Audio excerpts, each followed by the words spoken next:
अस्सलाम वालेकुम एवरीवन, कैसे हैं आप सब लोग। आज बनाएंगे आलू के ज़बरदस्त से चपली कबाब। बहुत ही परफेक्ट रेसिपी आपके साथ शेयर करूंगी। चले तो इस रेसिपी को बनाना स्टार्ट करते हैं। अगर आप मेरे चैनल पर नए हैं तो रेड बटन को दबाकर मेरे चैनल को ज़रूर सब्सक्राइब कीजिएगा और साथ ही बेल के आइकॉन को प्रेस कीजिएगा।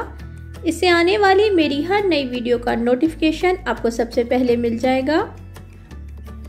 आलू के चपली कबाब बनाने के लिए मैंने 3 आलू को ग्रेट करना है। एक आलू को मैं पहले से ग्रेट कर चुकी हूँ और उसको मैंने पानी में डाल दिया। अब हम दूसरे आलू को भी ग्रेट कर लेते हैं। आलू को कद्दूकश करने के बाद हमने फ़ौरन इसको पानी में डाल देना है, नहीं तो क्या होगा कि ये ब्राउन होना शुरू हो जाएंगे। आपने एक आलू को इस तरह से कद्दूकश किया और इसे फ़ौरन आपने पानी में डाल देना है। अब हम लास्ट आलू को भी कद्दूकश कर लेते हैं। 3 आलू को हमने ग्रेट कर लिया है और इसको पानी में डाल के अच्छे तरीके से धो लिया है। अब हमने इसके अंदर से जो पानी है इसको बिल्कुल रिमूव करना है, तो अच्छे तरीके से निचोड़ लेना है। तो सबसे पहले तो मैं छन्नी में इसको छान लेती हूँ। उसके बाद एक मलमल का कपड़ा लूँगी और उसमें डाल के आलू को अच्छे तरीके से निचोड़ लूँगी। इसमें पानी बिल्कुल भी नहीं होना चाहिए। एक आलू को मैंने बॉईल कर लिया है और इसको हम ग्रेट कर लेते हैं। 3 आलू को हमने कच्चा ही कद्दूकश किया था और एक आलू को आपने बॉईल करना है। तो हमने इस रेसिपी में 4 आलूओं का इस्तेमाल किया है। इसको भी हम ग्रेट कर लेते हैं। इससे हमारी जो है कबाब की बाइंडिंग बहुत अच्छी हो जाएगी। देखिए, इसको हमने अच्छे तरीके से कद्दूकश कर लिया है। बॉयल आलू को भी हमने कद्दूकश कर लिया है और जो 3 आलू को हमने ग्रेट करके रखा था उसमें से देखिए पानी बिल्कुल हमने मलमल के कपड़े में डालकर इसको निचोड़ लिया। पानी बिल्कुल नहीं होना चाहिए आलूओं में। अब बॉयल आलू के साथ हम दूसरे आलू को भी मिक्स कर लेंगे। पानी देखिए बिल्कुल नहीं है किसी चीज़ में। एक बड़े साइज़ का प्याज लेके इसे चॉप किया और प्याज को उसके बाद हाथों से अच्छे तरीके से निचोड़ लिया। इसमें पानी बिल्कुल नहीं है। 3 टेबल स्पून हमने बारीक कटा हुआ हरा धनिया शामिल कर लिया है। एक अंडा चला जाएगा। साथ ही 3 हरी मिर्चों को बिल्कुल बारीक कटिंग करके वो शामिल कर दिया मैंने। 1 टेबल स्पून क्रश किया हुआ हमने अनारदाना डालना है। आप क्रश किए बगैर भी डालना चाहें तो डाल सकते हैं। 1 टेबल स्पून कुटा हुआ धनिया, नमक हस्बे जायका, 1 टीस्पून चिली पाउडर, साथ ही चला जाएगा ½ टीस्पून कुटी हुई काली मिर्च, 1½ टीस्पून कुटी हुई लाल मिर्च, 1½ टीस्पून डालेगा ज़ीरा, साबुत ज़ीरा। आप मिर्चों को कम या ज़्यादा करना चाहें तो आप कर सकते हैं। और 3 टेबल स्पून चला जाएगा चावलों का आटा। इसे मैंने घर में ही पीसा है।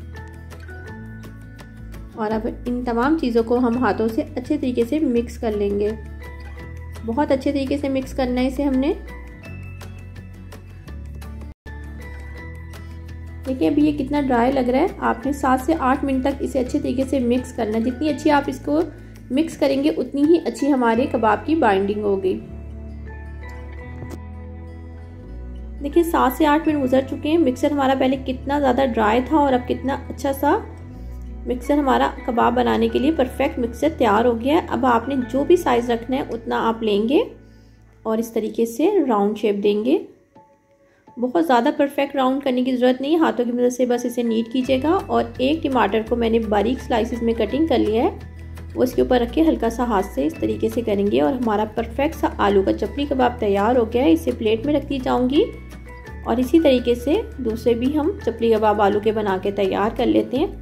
अच्छा, अगर आपका चपली कबाब का जो मिक्सचर है वो थोड़ा सा सॉफ्ट हो जाए तो आप 1 से 2 टेबल स्पून मैदा शामिल कर सकते हैं, नहीं तो इसकी ज़रूरत नहीं होगी आपको। अगर आप इसी रेसिपी को फॉलो करेंगे जो मैंने आपको बताया, आपके आलूओं में पानी ही नहीं होना चाहिए ना आपकी प्याज में, तो फिर कभी भी आपकी जो ये मिक्सचर है वो सॉफ्ट नहीं होगा। ऑयल को हम पहले से गर्म करने रख चुके थे। तो अब जो हमने आलू के चपली कबाब तैयार किए हैं वो ऑयल में डालते जाएंगे। बहुत तेज़ ऑयल नहीं होना चाहिए, फ्लेम को मीडियम कीजिएगा। और इस बात का ध्यान रखिएगा कि हमने जो टमाटर वाला जो हिस्सा है वो पहले नीचे की तरफ रखना है ऑयल में।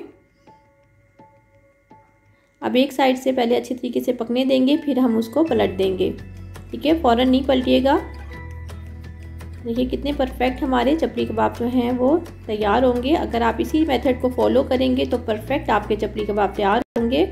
और जब आप इसको सर्व करेंगे तो आपको लगेगा ही नहीं कि ये आलू के बने हुए, बिल्कुल जो बीफ के या मटन के चपली कबाब हैं बिल्कुल वैसे ही तैयार होते हैं। बस दोनों तरफ से हमने अच्छा सा गोल्डन सा कलर कर लेना है। फ्लेम को थोड़ा मीडियम लो कर लीजिएगा, बहुत तेज़ फ्लेम पे नहीं करेंगे।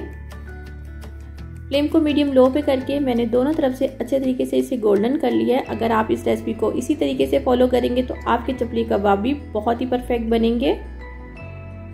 आप ज़रूर बनाइएगा और अपना फीडबैक मुझे ज़रूर दीजिएगा। इसी मेथड के साथ बाकी बचे हुए चपली कबाब को भी हम फ्राई कर लेते हैं। बहुत एहतियात से कीजिएगा। अगर आपको रेसिपीज अच्छी लगती है तो लाइक कीजिएगा, अपने दोस्तों और अपने फैमिली मेम्बर के साथ ज़रूर शेयर कीजिएगा। और अगर नए हैं तो मेरे चैनल को ज़रूर सब्सक्राइब कीजिएगा। दुआओं में याद रखें। खुश रहें। अल्लाह हाफिज़।